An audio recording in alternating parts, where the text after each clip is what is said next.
막힌 재물운 진짜로 뻥 뚫고 싶습니까? 그렇다면 지금부터 말씀드리는 7가지 행동을 절대 가볍게 듣지 말고 끝까지 확인하셔야 합니다. 요즘 유독 돈이 모이지 않고 들어온 돈도 이유를 알 수 없을 만큼 빠르게 새어나가며 기회가 눈앞에 와도 이상하게 잡히지 않고 일의 흐름이 자꾸 끊기고 막히는 느낌이 반복된다면 그건 단순히 운이 나빠서가 아닙니다. 당신이 사는 집이라는 공간에서 재물운이 들어오는 길, 머무는 자리, 빠져나가는 통로가 여러 지점에서 동시에 막혀 있기 때문입니다. 많은 사람들이 재물운을 노력이나 성격의 문제로 착각합니다. 하지만 같은 노력을 했을 때 누군가는 결과가 쌓이고 누군가는 계속 제자리인 이유는 운이 머무를 수 있는 구조가 다르기 때문입니다. 이 영상은 위로를 건네는 이야기가 아닙니다. 지금 재물의 흐름이 막혀있는 사람들이 왜 계속 같은 문제를 반복하게 되는지, 그리고 그 구조를 어떻게 끊어야 하는지를 현실적으로 짚어주는 점검 영상입니다. 오늘 말씀드리는 7가지는 당신의 재물 흐름을 다시 움직이게 만드는 마지막 점검표가 될 수 있습니다. 첫 번째 행동, 현관의 단절된 길을 복구하세요. 집안 기운의 약 70%는 현관을 통해 들어옵니다. 재물운, 일운, 기회운, 인연운, 심지어 건강운까지도 첫 관문은 모두 현관입니다. 그런데 많은 집들의 현관은 운이 들어오는 중요한 입구가 아니라 창고처럼 사용되고 있습니다. 계절 지난 신발이 그대로 쌓여 있고 신지 않는 신발이 바닥을 차지하며 우산, 쇼핑백, 택배 상자가 현관을 가득 메우고 있다면 기운은 집 안으로 들어오지 못합니다. 현관이 막힌 집에서 실제로 반복되는 재물 패턴은 매우 분명합니다. 사례 하나를 보겠습니다. 월급이나 수입은 꾸준히 발생합니다. 그런데 통장을 보면 항상 남는 돈이 거의 없습니다. 카드값, 보험료, 각종 공과금이 수입과 동시에 빠져나가고 조금 숨 돌릴 틈이 생기면 또 다른 지출이 나타납니다. 또 다른 사례입니다. 부업이나 새로운 일을 시작하려고 하면 이상하게 시작 직전에 변수가 생깁니다. 같이 하기로 한 사람이 빠지거나 조건이 바뀌거나 일정이 계속 미뤄집니다.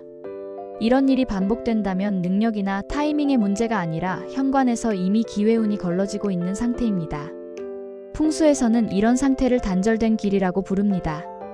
재물운이 들어오는 통로를 스스로 좁히고 끊어버린 구조입니다.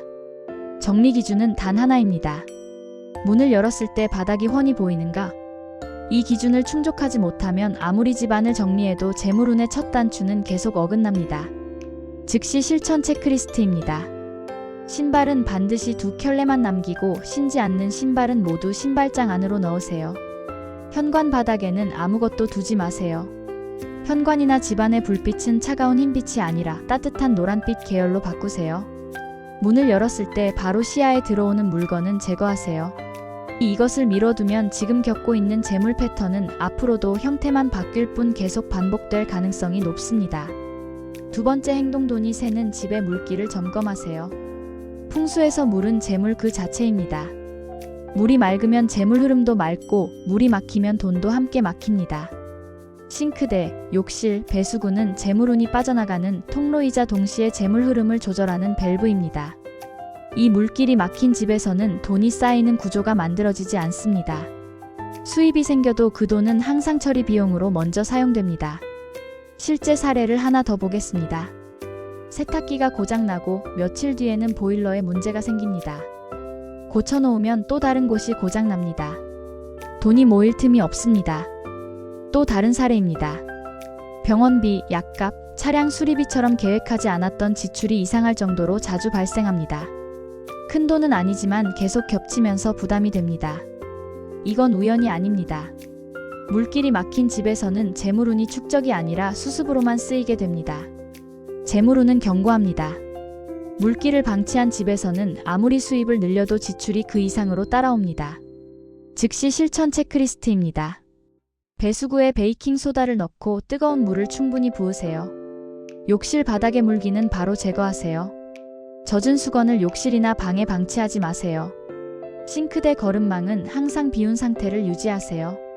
배수구 주변의 머리카락과 이물질을 주기적으로 제거하세요. 이것을 실천하지 않으면 지금 겪는 지출 패턴은 원인만 바뀐 채 계속 반복될 가능성이 높습니다. 세 번째 행동, 침실의 기운 뭉침을 풀어주세요. 침실은 단순히 잠을 자는 공간이 아닙니다. 하루 동안 소모된 기운을 회복하고 다음날 사용할 판단력과 결단력을 다시 채우는 핵심 공간입니다. 침실의 기운이 무거워지면 몸이 먼저 반응하고 그 다음으로 사고가 둔해집니다. 그래서 재물운이 막힌 사람들의 침실을 보면 공통적으로 쌓여있는 구조를 갖고 있습니다. 침대 주변에 옷이 걸려 있고 가방과 상자가 바닥을 차지하며 빨래가 의자나 침대 위에 놓여 있고 쿠션과 이불, 베개가 필요 이상으로 많다면 기운은 빠져나가지 못하고 그 자리에 뭉칩니다. 이 상태가 지속되면 사람에게서 나타나는 변화는 매우 분명합니다. 첫 번째 사례입니다. 이직 제안이나 투자 제안이 들어옵니다. 조건이 나쁘지 않습니다. 그런데 이상하게 결정을 미룹니다. 조금만 더 생각해볼까? 지금은 아닌 것 같아. 이 말을 반복하다가 기회는 자연스럽게 사라집니다. 두 번째 사례입니다. 사업이나 부업 아이디어는 계속 떠오르는데 막상 실행 단계로 옮기지 못합니다. 준비만 하다가 시간이 지나고 다른 사람이 먼저 시작했다는 소식을 듣고 뒤늦게 후회합니다. 세 번째 사례입니다. 중요한 선택을 하고 나면 항상 찝찝함이 남습니다. 그때 다른 선택을 했어야 했나? 라는 생각이 반복되며 결정에 대한 확신이 오래 유지되지 않습니다. 이건 성격 문제가 아닙니다. 침실 기운이 무거우면 사람의 결단 에너지가 먼저 떨어집니다. 재물운은 결단이 필요한 순간에 잡지 못하면 그대로 흘러가 버립니다. 재물운은 경고합니다. 침실을 방치한 상태에서는 큰 돈과 관련된 기회가 당신을 오래 기다려주지 않습니다. 즉시 실천 체크리스트입니다. 침대 주변 1m 안을 완전히 비우세요. 침대 옆에 쌓인 옷과 가방을 제거하세요. 베개는 2개, 이불은 하나만 유지하세요. 침대 아래에 물건을 보관하지 마세요. 취침 전에는 바닥이 보이도록 정리하세요. 전자기기는 침실에서 분리하세요. 이 행동을 실천하면 아침에 일어났을 때 몸의 무게감이 달라지고 결정 속도가 눈에 띄게 빨라지는 것을 체감하게 됩니다. 재물운은 이 가벼움에서 다시 움직이기 시작합니다. 네 번째 행동, 거실에 침체된 기운을 움직이세요. 거실은 집안에서 사람의 기운, 말의 기운, 정보와 관계의 기운이 모두 모이는 공간입니다. 그래서 거실이 막히면 가장 먼저 사람 일이 꼬이기 시작합니다. 돈 문제보다 먼저 인복과 정보운이 흔들립니다. 거실의 기운이 정체된 집을 보면 공통적인 구조가 있습니다.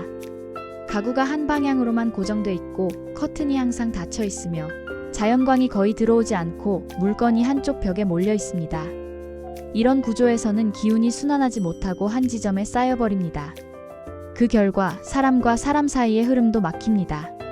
실제 사례를 말씀드리겠습니다. 첫 번째 사례입니다. 분명히 도와주겠다고 했던 사람이 중요한 순간에 빠집니다. 약속이 변경되거나 연락이 끊기거나 결정적인 도움을 받지 못합니다. 두 번째 사례입니다. 말이 이상하게 엇갈립니다. 같은 말을 했는데도 상대가 다르게 받아들이고 오해가 생깁니다. 그 오해가 관계에 금을 냅니다. 세 번째 사례입니다. 타이밍이 항상 한 박자씩 늦습니다. 기회가 지나간 뒤에야 정보를 알게 되고 조금만 빨랐으면이라는 말을 반복하게 됩니다. 재물운은 경고합니다. 거실의 기운이 멈춘 집에서는 인복과 정보운이 동시에 막힙니다. 혼자서만 애쓰는 구조가 만들어집니다. 즉시 실천 체크리스트입니다. 소파를 조금만 이동하세요. 각도만 조금 움직여도 됩니다. 커튼을 열어 자연광을 10분이라도 집 안으로 들이세요. 물건을 한쪽에 몰아두지 말고 분산 배치하세요. 거실 바닥 면적이 최대한 보이도록 정리하세요. 중앙 동선을 가로막는 가구를 치우세요. 거실 중심에는 항상 여유 공간을 남기세요. 이 행동을 실천하면 대화가 부드러워지고 사람 관계의 긴장이 완화되며 연결과 정보가 다시 흐르기 시작합니다. 재물운은 집안의 구조를 조금만 바꾸더라도 자연스럽게 따라옵니다. 다섯 번째 행동, 지갑, 가방의 금전 정체를 풀어주세요. 풍수에서 지갑은 작은 현관으로 봅니다. 집의 현관이 기운의 입구라면 지갑은 돈이 드나들고 잠시 머무는 개인 재물 공간입니다. 이 공간의 상태는 돈이 들어오는 태도와 돈이 빠져나가는 습관을 그대로 반영합니다. 지갑이 어지러운 사람들에게는 매우 공통적인 패턴이 있습니다. 돈을 썼다는 사실은 기억하지만 어디에 썼는지는 흐릿합니다. 지출의 목적과 기준이 명확하지 않고 필요한 소비와 충동적인 소비의 경계가 무너집니다. 실제 사례를 보겠습니다. 첫 번째 사례입니다. 월말이 되면 통장을 보며 이만큼 쓸 일이 있었나? 라는 말을 반복합니다. 카드 명세서를 확인해도 하나하나 기억이 잘 나지 않습니다.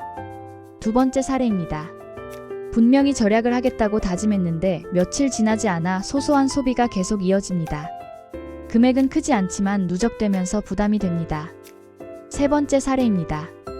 급하지 않았던 소비를 하고 나서 며칠 뒤 정말 필요한 지출이 생깁니다. 그때마다 조금만 아껴둘 거리라는 후회를 반복합니다. 이건 단순한 의지 문제로 보기 어렵습니다. 지갑이라는 공간 자체가 돈을 머무르게 할 준비가 되어 있지 않기 때문입니다. 재물운은 경고합니다. 지갑이 정리되지 않은 상태에서는 돈이 들어와도 반드시 빠져나갈 이유가 생깁니다. 재물운은 어지러운 공간에 오래 머물지 않습니다.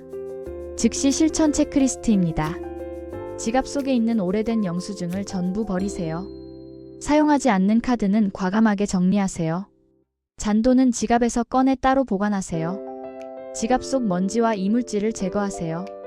지폐는 최소 한 장 이상 항상 지갑 안에 유지하세요. 이 행동을 실천하면 지출에 대한 인식이 선명해지고 돈을 쓰기 전에 한 번 더 생각하게 됩니다. 재물운은 이 멈춤의 순간에서 다시 안정되기 시작합니다. 그리고 지갑 속에 채워놓은 지폐가 재물운을 불러옵니다. 여섯 번째 행동, 부엌의 소모 기운을 정리하세요. 부엌은 집안에서 소비가 가장 직접적으로 발생하는 공간입니다. 이곳의 기운이 흐트러지면 지출은 계획이 아니라 감정에 따라 이루어집니다. 부엌이 정리되지 않은 집을 보면 공통적인 특징이 있습니다. 냉장고 안이 뒤섞여 있고 언제 샀는지 모르는 식재료가 남아 있으며 조리대 위에는 항상 무언가가 올라와 있습니다. 이런 환경에서는 사람의 소비 판단도 흐려집니다. 실제 사례를 보겠습니다. 첫 번째 사례입니다. 스트레스를 받는 날이면 배달 음식이나 외식이 늘어납니다. 집에 재료가 있는데도 귀찮다는 이유로 추가 지출을 하게 됩니다. 두 번째 사례입니다. 냉장고에 음식이 많은데도 막상 먹을 것이 없다고 느껴 또 장을 보게 됩니다. 결국 식재료는 상하고 돈은 그대로 버려집니다. 세 번째 사례입니다. 조리대가 늘 어지러워 요리를 하기가 번거롭습니다. 그래서 간단한 조리도 미루게 되고 외식과 배달에 의존하게 됩니다. 재물운은 경고합니다.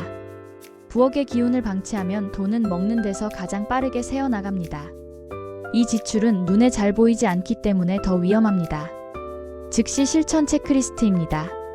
상한 음식과 유통기한 지난 식재료를 즉시 폐기하세요. 조리대는 하얗게 보일 정도로 비우세요. 싱크대 주변의 물기는 사용 후 바로 제거하세요. 조리도구는 필요한 만큼만 남기세요. 식재료는 항상 같은 위치에 보관하세요. 이 행동을 실천하면 요리를 하는 빈도가 자연스럽게 늘고 외식과 배달에 쓰이던 비용이 눈에 띄게 줄어듭니다. 재물운은 이렇게 소모가 줄어든 자리에서 서서히 회복됩니다. 일곱 번째 행동, 집 전체에 정체된 기운을 흐르게 하세요. 마지막 행동은 가장 단순하지만 앞에 6가지를 모두 관통하는 핵심입니다. 바로 순환입니다. 아무리 현관을 정리하고 물기를 뚫고 침실과 거실, 부엌을 정리해도 집 전체의 공기와 빛이 순환하지 않으면 재물운은 다시 정체됩니다. 기운은 흐르는 성질을 가지고 있습니다. 흐르지 못하는 기운은 반드시 한 곳에 쌓이고 쌓인 기운은 사람의 생각과 감정까지 눌러버립니다. 집안 순환이 막힌 상태에서 사람들이 공통적으로 느끼는 감정이 있습니다. 이유 없이 답답합니다. 집에 있어도 편하지 않습니다. 머리가 맑지 않고 괜히 한숨이 나옵니다. 이런 상태가 길어지면 사람은 점점 결정을 미루게 됩니다. 지금이 맞는지, 조금 더 기다려야 하는지 계속 계산만 하다가 결정적인 타이밍을 놓치게 됩니다. 재물운은 결단과 타이밍의 운이기 때문에 이 상태가 지속되면 돈과 관련된 흐름도 자연스럽게 멈추게 됩니다. 실제 사례를 말씀드리겠습니다. 첫 번째 사례입니다. 집에만 들어오면 괜히 기운이 가라앉고 아무것도 하기 싫어집니다. 외출했다 돌아오면 유난히 피로가 몰려옵니다. 두 번째 사례입니다. 집에 있는 시간이 길어질수록 생각이 부정적으로 흐릅니다. 어차피 안 될 것 같아. 지금은 시기가 아닌 것 같아. 이런 말이 입에 붙습니다. 세 번째 사례입니다. 계획은 많은데 막상 실행이 잘 되지 않습니다. 집에 있으면 집중이 안 되고 일을 시작해도 금방 흐름이 끊깁니다. 이건 의지의 문제가 아닙니다. 순환이 멈춘 공간의 전형적인 반응입니다. 재물운은 견고합니다. 집안의 순환을 방치한 상태에서는 앞에서 아무리 정리를 해도 재물운은 오래 유지되지 않습니다. 잠깐 좋아지는 듯 하다가 다시 막히는 패턴이 반복됩니다. 즉시 실천 체크리스트입니다. 하루에 최소 10분 이상 집안 창문을 열어 환기하세요. 맞바람이 들 수 있도록 두 방향 이상을 여는 것이 좋습니다. 조명은 차가운 흰빛보다 따뜻한 노란빛 계열을 사용하세요. 집안 동선을 가로막는 물건은 제거하세요. 문과 창 주변에는 물건을 두지 마세요. 밤에는 천장등 하나만 켜기보다 간접 조명을 함께 활용하십시오. 이 작업을 실행하면 집안 공기가 달라지고 머리가 맑아지는 느낌을 비교적 빠르게 체감하게 됩니다. 생각이 정리되면 결정도 빨라지고 재물운이 움직일 준비가 됩니다. 지금까지 말씀드린 내용에 대해 정리해서 말씀드리겠습니다. 지금까지 말씀드린 7가지는 단순한 생활 정리 요령이 아닙니다. 재물운이 들어오고 머무르고 빠져나가지 않도록 만드는 기본 구조를 다시 세우는 행동들입니다. 많은 사람들이 재물운이 좋아지기를 바라면서도 정작 운이 머무를 공간은 방치한 채 살아갑니다. 그 결과 돈이 들어와도 남지 않고 기회가 와도 손에 잡히지 않고 노력해도 제자리라는 느낌을 계속 반복하게 됩니다. 오늘 알려드린 7가지 중 전부를 한 번에 할 필요는 없습니다. 지금 가장 막혀 있다고 느껴지는 한 가지라도 먼저 실천해도 됩니다. 현관, 물길, 침실, 부엌, 지갑, 거실, 순환 중에 딱 한 가지만이라도 바꾸면 집안의 흐름은 반드시 달라집니다. 그리고 그 변화는 생각보다 빠르게 삶의 다른 영역으로 번져나갑니다. 연락이 다시 오고 결정이 쉬워지고 기회가 눈에 보이기 시작합니다. 재물운은 어느 날 갑자기 떨어지는 행운이 아닙니다. 흐를 수 있는 길이 만들어졌을 때 자연스럽게 따라오는 결과입니다. 오늘 이 영상을 계기로 막혀있던 재물의 길이 다시 움직이기 시작하길 바랍니다. 다음 영상에서는 재물운을 더 강하게 굳히는 방법, 그리고 이미 열리기 시작한 흐름을 어떻게 유지해야 하는지에 대해 더 깊고 현실적인 이야기로 찾아뵙겠습니다.